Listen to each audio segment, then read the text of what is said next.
இன்றைக்கி நான் மதுரைக்காரி இல்லையா, மதுரையில் எங்கள் ஊர் சித்திரை திருவிழா ரொம்ப விமர்சனமாக சூப்பராக கொண்டாடப்படும். அதனால் இன்றைக்கி சித்திரை திருவிழாவை பற்றி தான் பேச போகிறேன். சித்திரை திருவிழான்னா சித்திரை திருவிழாவில் எனக்கு நடந்த கொடுமையை பற்றி பேச போகிறேன். ஆமாம், என்னங்க கொடுமை அப்படின்னு நீங்கள் யோசிக்கலாம். சொல்கிறேன், அதுக்கு தானே வந்திருக்கேன். இங்கே வருங்க, சித்திரை திருவிழாவுக்கு திருவிழான்னு சொன்ன உடனேவே எங்கள் ஊரில் இருக்கிற சாதி சனத்தெல்லாம் வர சொல்லி ஃபோன் அடிச்சிருவோங்க. ஏன்னு கேளுங்க, ஒவ்வொரு ஊர்லேயும் ஒவ்வொரு கிராமத்துலேயும் ஒரு திருவிழா நடக்குதுல்ல, அதே மாதிரி எங்கள் ஊரில் நடக்கிற திருவிழா சித்திரை திருவிழா. அது பெரிய விமர்சனமாக கொண்டாடப்படும். அதனால் அது ஆற்றுல அழகர் இறங்குற அன்னைக்கு மட்டும் சொந்தக்காரங்களை வர சொல்லிடும். சரின்னு எல்லா சொந்தங்களும் வந்திருந்தாங்க. எல்லாரையும் ஆட்டாவில் அள்ளி போட்டுக்கிட்டு கோயிலுக்கு போனவங்க.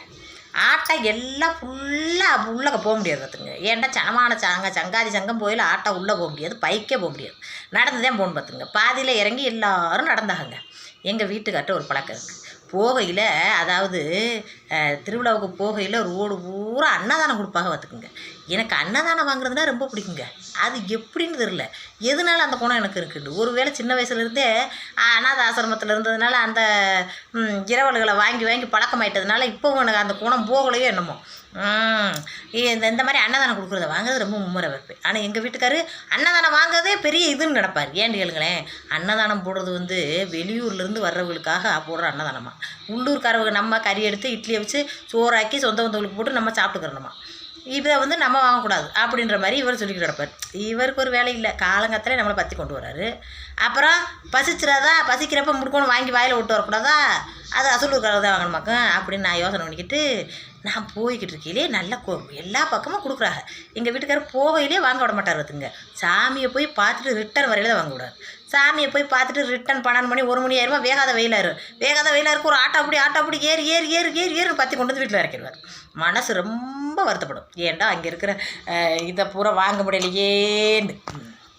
அப்போ நான் என்ன பண்ணேன், எங்கள் வீட்டுக்காரர் வழிகாட்டியாக முன்னாடி வேகத்தில் திரும்பி பார்க்காம நடந்து போய்கிட்டு இருந்தார். ஒரு மனுஷனை கூட்டிகிட்டு போகிறோம்டா பின்னாடி அவங்க வாராங்களா இல்லையான்னு திரும்பி பார்க்கணும்லங்க. இவர் திரும்பியே பார்க்குறதில்ல பார்க்குங்க. வெக்குன்னு வேகத்தில் வருது. இவர் சட்டையை நாங்கள் கட்டம் போட்ட சட்டை எங்கே இருக்குது, அந்த வராரு நாங்கள் அப்படியே எங்கள் அப்பா எங்கள் அம்மா எங்கள் சித்தி அம்புட்டு பேரும் பின்னாடியே வளக்குட்டி மாதிரி நாங்கள் ஓடணுமா, ஆட்டுக்குட்டி மாதிரி. இவர் வருதா பொண்டாட்டி வருதா மாமனார் வராருன்னு திரும்பி பார்க்க மாட்டாராம். கூட்டத்தில் விருக்கு போவார். அப்படி போய்கிட்டு இருந்தாங்க. பக்கத்தில் சோறு கொடுத்தாங்க. நான் சொல்லாமல் கொள்ளாமல் யார்ட்டையும் சொல்லாமல் லவக்கடந்து கொடுத்துக்குள்ள நுழைஞ்சு ஒரு அண்ணன் என்னண்டோ ஒரே ஒரு பார்சல் மட்டும் வாங்கிக்கிற வேண்டேன், வாங்க நில்லுங்க வேண்டார். சரின்னு நின்றுக்கிட்டு இருந்தேங்க. அவர் வாங்கி முடித்தோடனே நான் தாங்க வாங்கணும். வாங்க போகையில் பின்னாடி சட்டான்னு ஒரு கை பட்டான்னு ஒரு அடி. யாரும் அது கொடுத்துல நம்மளை அடிச்சுவேன் அப்படின்னு திரும்பி பார்க்குறேன். ஏன் புருஷன் எதுக்கு இப்படி அடிச்சேன்டே, எதுக்குங்க கேட்க வாய் கூட எடுக்கலைங்க. பலாருன்னு மூஞ்சில் வராற. அடுத்து ஒரு பேசல கண்ணீர் புல யோ எதுக்கு என் பொம்பளை போட்டு இப்படி அடிக்கிற ரோட்டில் அப்படின்னு நானும் இருக்கிறவங்களாம் சத்தம் போகிறாங்க. எங்கள் அப்பா இருக்கு கோமாய் போயிட்டார். எங்கள் அப்பா என்ன நினச்சிக்கிட்டு தெரிய, என் பிள்ளைய என் கண்ணு முன்னாடியே இம்புட்டு பேர் மத்தியில் ஒரு நடு ரோட்டில் அடிக்கிறியே அப்படி என்ன என் பிள்ளை தப்பு பண்ணி பிடிச்சி அப்படி. நான் என்னை எதுக்கு அவ்வளோ கோவம்டா, அவங்க பின்னாடியே வாரனாக்குன்னு நினச்சி நடந்துட்டாக. ரொம்ப தூரம் அங்கிட்டு போய் திரும்பி பார்த்துருக்கா, என்னைய காணோம்ன்ற உடனே வெகுண்டு எழுந்துட்டாங்க. காணமுன்னு ரொம்ப நேரமாக தேடிட்டு தெரிஞ்சுருக்காங்க. நான் இந்த புளியோதரை வாங்குறதுலேயே நான் கவனிக்காமல் விட்டுட்டேன். நேரமாகி போச்சு. ஒரு 5-6 பேர் நின்றாக அவங்க வாங்கணும்ல. அதுக்குள்ளே அவங்க பூரா இது பூரா தேடி அலைஞ்சு திரிஞ்சு அந்த கோவத்தில் அடிச்சிட்டார். எங்கள் அப்பா சொல்லிட்டார், என் மகன் செஞ்சது தப்புத்தேன்னு சொல்லாமல் கொள்ளாமல் கொடுத்துக்கொள்ளணும்னு சோறு வாங்க போகிறது தப்புத்தேன். ஆனால் உங்கள் மேலேயும் தப்பு இருக்குல்ல. நீங்கள் இங்கே கொடுக்குற அன்னதானத்தை வாங்கி உங்களுக்கு வேணுமா என்னமோ வேணுமான்னு கேட்டுட்டு அப்புறமேல நீங்கள் நடைய கட்டணும். நீங்கள் சாமி வைக்க போகிற வேகத்தில் வேகன்னு போனீங்கன்னா சாமியை பார்க்கலாம். சாமியை பொழுதுக்கும் பார்க்கலாம்.